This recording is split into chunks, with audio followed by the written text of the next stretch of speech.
17 ఏళ్ల క్రితం మొదలైంది అతని క్రికెట్ జర్నీ.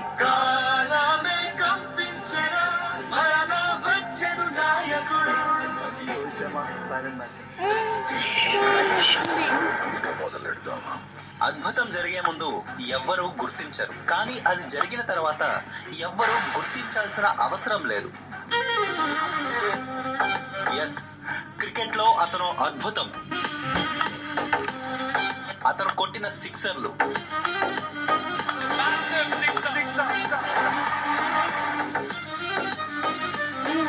చేసిన సెంచరీలు,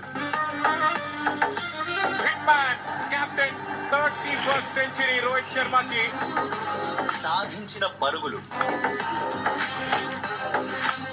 ఇవేవి అతనికి కొలమానం కావు. సెంచరీలు ఎవడైనా కొడతాడు, కానీ వరుస పెట్టి డబుల్ సెంచరీలు కొట్టేవాడికే ఓ రేంజ్ ఉంటుంది. మనం బయట సినిమాల్లో ఎందరో హీరోలను చూసి ఉంటాం, కానీ క్రికెట్ మాటకు వస్తే రోహిత్ శర్మ.